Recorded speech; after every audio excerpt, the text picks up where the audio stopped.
আসসালামু আলাইকুম, সবাই কেমন আছেন? আশা করি অনেক ভালো আছেন। তো আমি বেশি ভালো না। আমার শখের গরুটা কিন্তু অবশেষে মারা গেছে। তো আমার শখের গরুটা মারা যাওয়ার কারণে আমার ছোট মাইয়াটা অনেক কান্না করতেছিল। তাকে আমি বোঝানোর চেষ্টা করলাম, মারে আল্লাহ যা করে ভালো লাগি করে, আমারই তো ভরসা নাই, গরুর কিসের ভরসা?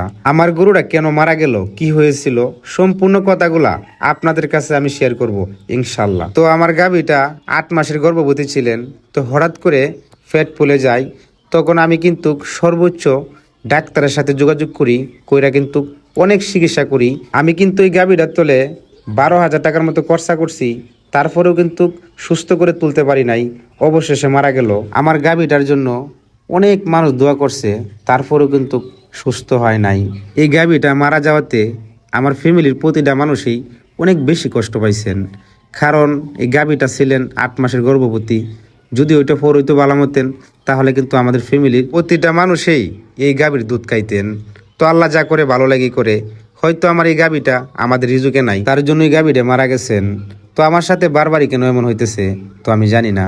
আমি নিজে অনেক অসুস্থ, আজকে আমার শখের গাভীটা মারা গেল। তো আমি কষ্টটা সহ্য করতে পারতেছি না, তবু কিছু করার নেই, সহ্য তো করতে হবে। সবাই দোয়া করবেন আমার জন্য। তারপরে যে কাজটা করলাম, গরুটারে খুব সুন্দর করে পাওয়ার মধ্যে বাঁধ দিলাম। তো গরুটার ওয়েট ছিল প্রায় 10 মনের মতো হবে। আমরা মানুষ ছিলাম 10-12 জন। তারপরেও কিন্তু বাসায় নিতে গাতার ভারে অনেকটা কষ্ট হয়েছিল। তো আমি কিন্তু বেশি ধরতে পারছি না, কারণ আমার পায়ের সমস্যা। তো তারা কিন্তু আমার সর্বোচ্চ হেল্প করছে।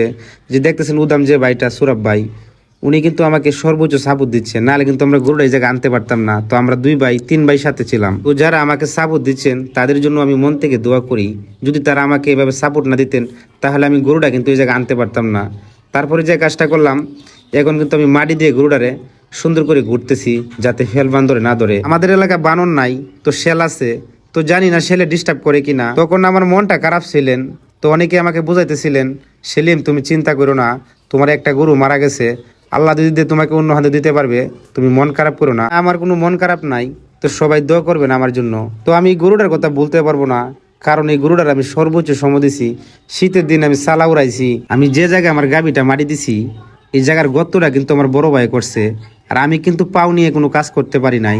তো বাইক নাও কিন্তু অনেক সাপোর্ট দিচ্ছে। তো অবিকল যেভাবে মানুষকে মাটি দিয়ে ঘুরে, আমি সুন্দর করে হাতে কিন্তু সমান করে দিচ্ছি।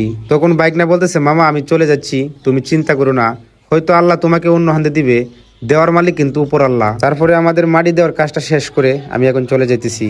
তো সকল প্রবাসী ভাইদের জন্য দোয়া রইল। আপনারা সকলেই ভালো থাকবেন, সুস্থ থাকবেন। আসসালামু আলাইকুম।